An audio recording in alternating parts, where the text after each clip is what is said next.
My wife, Andrea, always took late-night walks, said it helped her clear her head. We lived in a small wooded town, the kind where people leave their doors unlocked, and the biggest threat is a raccoon in your trash can. That night was nothing unusual. 11:30 crisp October air, and her usual "I'll be back in 20" before she kissed me and stepped outside. I stayed up watching a horror movie on mute.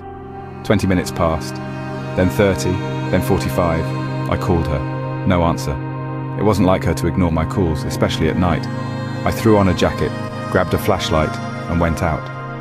The street was empty. Leaves rustled in the wind.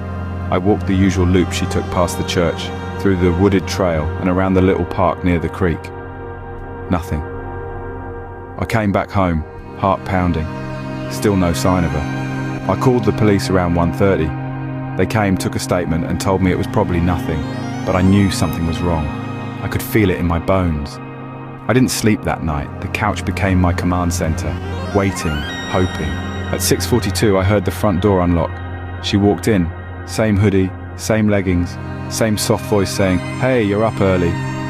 My heart leapt, but then froze. Her feet were clean. No dirt, no leaves, no sign she'd been out walking all night. "You were gone for hours," I said, trying to stay calm. "Where were you?" She looked confused. "What are you talking about? I just went for a walk." I checked my phone. It was now 6:43 a.m. She had left. "You've been missing. I called the police." She smiled, too wide, too calm. "You must have dozed off and dreamt it." That's when I noticed it. She made tea, not coffee.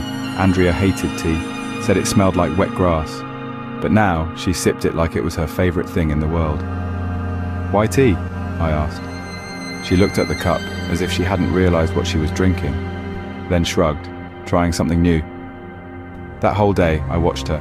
She looked like Andrea, spoke like her too, laughed at the same jokes. But little things were off. She hummed a tune I'd never heard. She didn't flinch at the sight of spiders. Andrea had arachnophobia. And when I showed her an old photo of us in Paris, she stared at it like a stranger. "That's the Eiffel Tower," she said. "Yeah, our honeymoon." "Oh, right." Her smile didn't reach her eyes. That night, I waited until she was asleep. I crept into the bathroom and swabbed her toothbrush, sent it off to a lab my cousin works at. He owed me a favor. I told him to check it against Andrea's DNA from a hairbrush I gave him last year when he was testing a genealogy kit. 3 days passed, each one worse than the last. Because whoever she was, she started watching me. I'd catch her standing at the door, staring at me while I worked. Once I woke up at 3 a.m. to her just sitting on the edge of the bed, smiling. When I asked what she was doing, she said, "Just making sure you're real." On the 4th day, I got a call from my cousin. "Dude, that's not her," he whispered. "The DNA doesn't match. It's not even close. The woman in your house isn't your wife." I nearly dropped the phone. When I turned around, she was standing right there. "I made us tea," she said. I didn't drink it. That night, I tried to leave. I packed a bag, said I had a business trip, but the car keys were gone. So was my phone, and the front door, it wouldn't unlock. It was like it had fused shut. She stood behind me, holding the keys, her smile stretching impossibly wide. "You're not going anywhere," she said. "We haven't even started."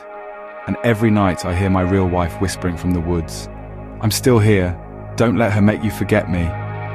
But the voice inside, it's getting quieter. And the thing beside me, she's getting louder.